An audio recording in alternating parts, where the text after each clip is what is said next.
Hello everybody, it is Nicole from Akiwi, and today we'll be reviewing the Wallo Wallo brush pen set of 120 that was kindly gifted to me. So let's not waste any time and hop right into the video. For the price, on Amazon it is $35.99 and only seems to be available on Amazon. For the packaging, it comes in a cardboard box and on top it has swatches with the code numbers. When you open it up, the pens stand vertically, and I put them in order based on the numbers at the top, but they don't come that way. Inside, the pens are separated with cardboard pieces so they don't fall over.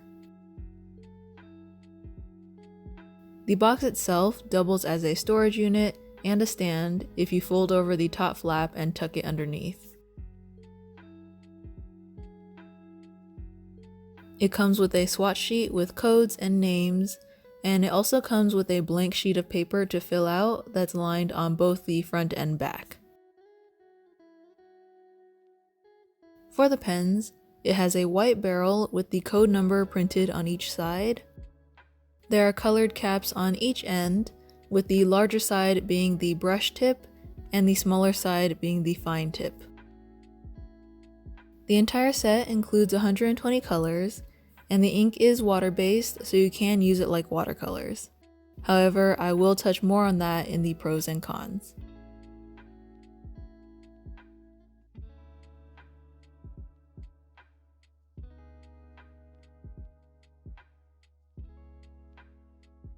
For the pros, I like that they have codes.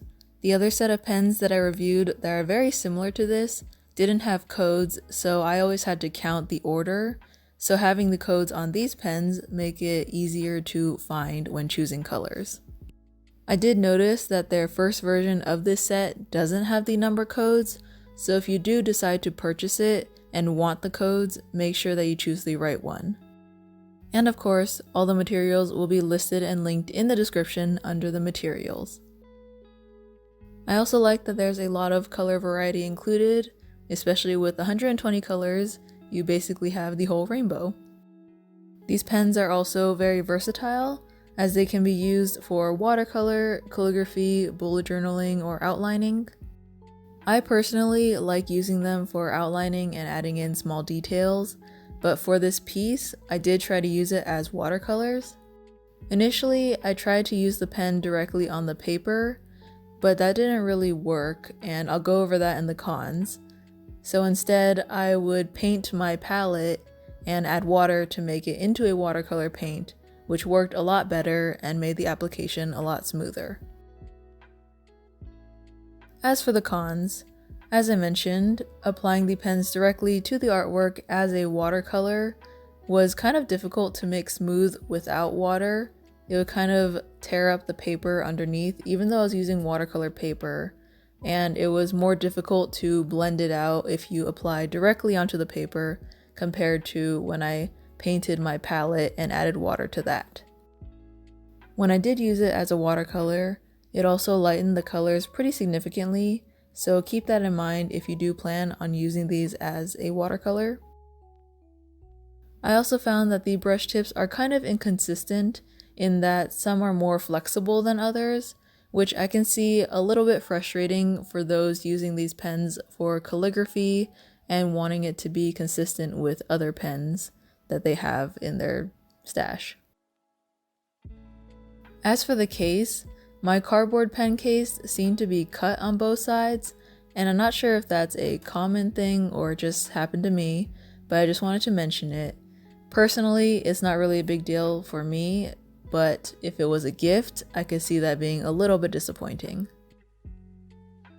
Another thing I noticed was that sometimes the pens don't really match the swatches, and I'm not really sure if it's just I labeled the pens wrong, but I think it's a good idea to test it out first, just so you know which pen you're using and the colors. And the last con is that these swatches on top of the box are not accurate color representations, but if your pens are in order, it is very useful for finding them. So overall, I would recommend these if you intend to use it for a bullet journal or outlining or adding in fine details, because I have been using these in many of my previous videos. However, I would not recommend this as a substitute for a watercolor palette. I personally think it's just too much work as a watercolor palette replacement, so if you are looking for watercolors, then I would just go and look for a palette compared to using these as a replacement. So I hope you found this video useful or helpful in any way. If you did and want to see more videos like this, be sure to hit that subscribe button and ring the bell so you're notified of when I post a new video. So with that, I want to thank you all so much for joining me today. Keep drawing, keep creating, and I'll see you all next time. Bye!